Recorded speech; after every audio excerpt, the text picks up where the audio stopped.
Um ponto que nós destacamos no clipe anterior dizia respeito à influência da orientação da placa sobre o comportamento do coeficiente de transferência de calor, né?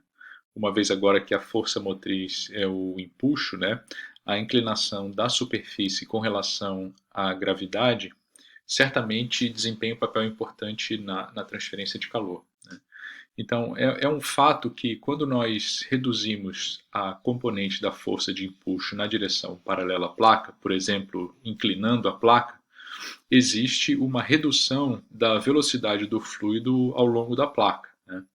É claro que quando a placa está orientada com o vetor gravidade, tem-se uma configuração simétrica na qual a transferência de calor ela é igual dos dois lados da placa, admitindo que a placa seja uniformemente aquecida nos dois lados, né?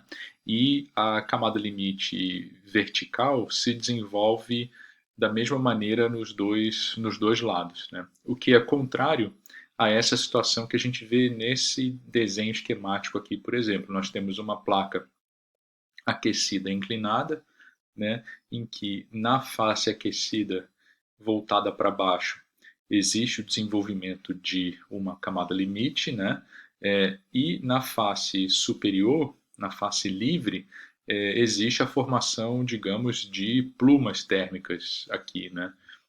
Ou seja, essa camada aquecida de fluido, ela encontra-se livre para se desprender da superfície, né? Enquanto que na face inferior ocorre um escoamento em camada limite, né? Só que com uma componente da força de empuxo reduzida.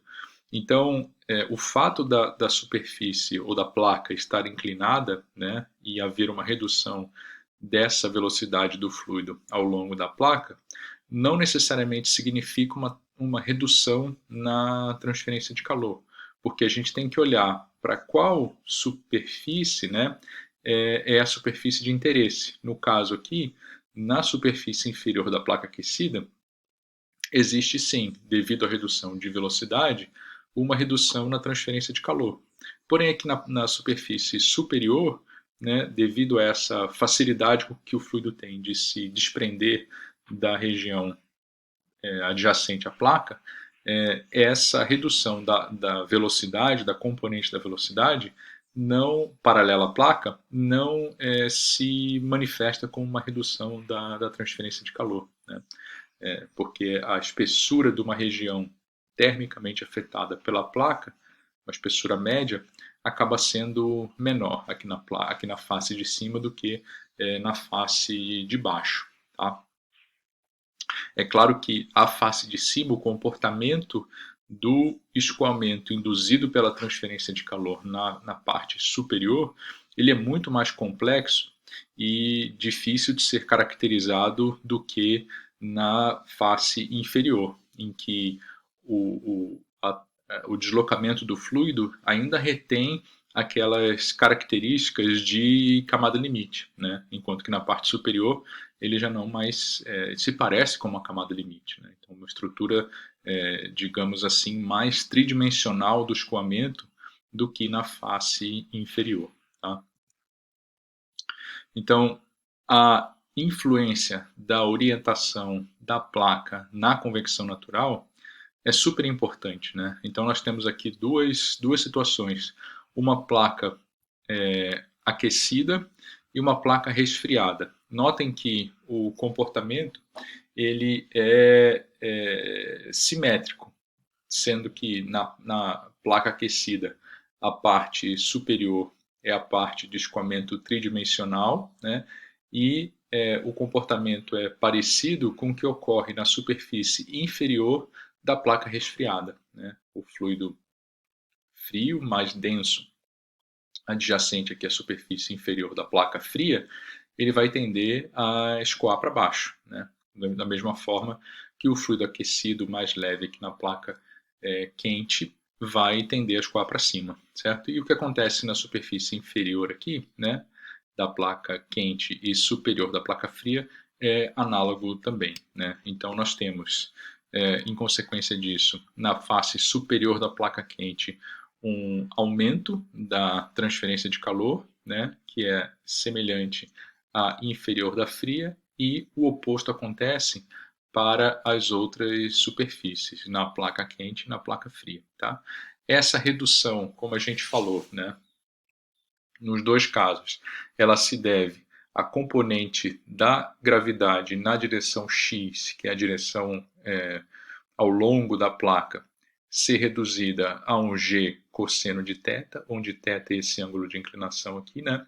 E, como nós falamos anteriormente, o aumento se deve ao fato do empuxo facilitar o deslocamento do fluido para longe da superfície, né? Formando uma estrutura tridimensional com plumas térmicas que se desenvolvem nessas condições. Tá?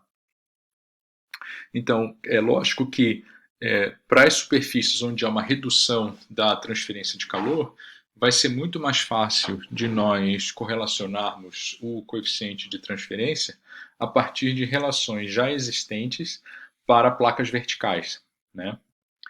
Então, a recomendação para superfícies em que há redução, ou seja, a superfície inferior da placa quente e a superfície superior da placa fria, né, a recomendação é substituir o vetor ou o valor, né, do vetor gravidade ou da aceleração da gravidade, né, no caso já é um escalar, aqui já não é mais um vetor, por g cosseno de θ, né, na correlação para a placa vertical. Né?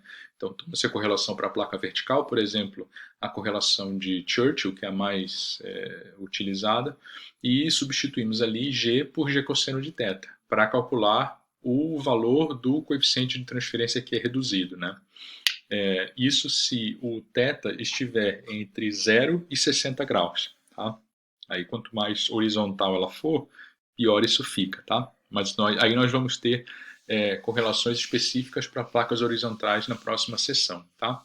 Então, desde que o θ se encontre entre 0 e 60, né, nós podemos fazer essa aproximação para as superfícies em que há uma redução. Nas superfícies em que há um acréscimo, né, de transferência de calor, ou seja, na face de cima da aquecida, na face de baixo da resfriada, né, sendo as duas inclinadas, não há uma recomendação. Né? O que há são coeficientes de transmissão de calor para placas horizontais. Então, dentro de uma certa margem de consideração e análise, né, pode-se, por exemplo, usar correlações para placas horizontais, ou seja, na ausência de uma correlação para placas inclinadas. Tá? Essa é a recomendação. Tá certo? Então, conforme nós havíamos comentado, há correlações muito simples e diretas para placas horizontais. Né? E aqui nós temos 4 possibilidades. Nós temos uma placa fria voltada para cima, né? Uma placa fria voltada para baixo, uma placa quente voltada para cima e uma placa quente voltada para baixo. É clara aqui uma analogia entre A e D, né? E entre B e C. No caso aqui de B e C, né, o que nós vemos, com o que nós já conseguimos entender do fenômeno, que haverá uma intensificação da transferência de calor em comparação com D e A. Né? Aqui, por exemplo, na placa fria voltada para cima, né, a tendência do fluido mais denso é de descer. Né?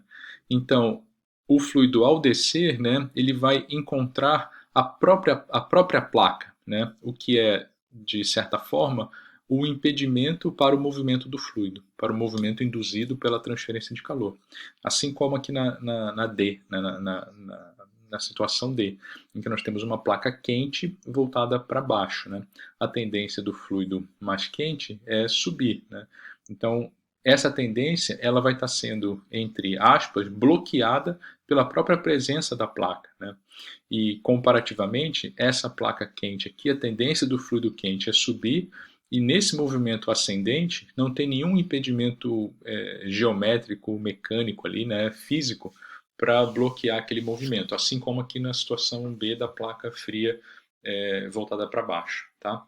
Então é de se esperar que os coeficientes de transferência de calor para situações B e C sejam maiores do que os valores para as situações A e D, tá certo? E isso é que nós vemos aqui nas correlações, né, nas expressões. Então, tomando aqui, por exemplo, A e D, que são teoricamente os menores valores, nós temos uma correlação muito simples, empírica, né, para o número de Nusselt médio, que é 0,27 Rayleigh, baseado no comprimento característico, que eu já vou dizer como é que a gente calcula, elevado a 1/4, certo? Isso para essa faixa de Rayleigh entre 10 na quinta e 10 na décima, tá? Se nós olharmos aqui, por exemplo, para o número de Reynolds 10 na sexta, né, que está dentro dessa faixa aqui, e dentro dessa faixa aqui também, né, para as situações B e C, nós vamos ver que o número de Nusselt ele é para o mesmo número de Rayleigh para a placa fria voltada para baixo e para a placa quente voltada para cima, que é as situações B e C, o número de Nusselt é 2 vezes o número de Nusselt para situações A e D, né? Então, pela expressão matemática da correlação, a gente já vê que as situações B e C fornecem maiores valores do coeficiente de transferência de calor, tá? E ela é dividida para essa situação B e C em duas partes, a correlação. Uma para o número de Rayleigh entre 10 na quarta e 10 na sétima, e outra aqui com o expoente 1/3, e por ser 1/3 fica um pouco mais difícil de fazer essa comparação direta que a gente acabou de fazer, para o Rayleigh entre 10 na sétima e 10 na 11, tá? Então são essas correlações aqui. Nós temos o comprimento característico aqui calculado como a relação entre a área da placa e o perímetro, tá?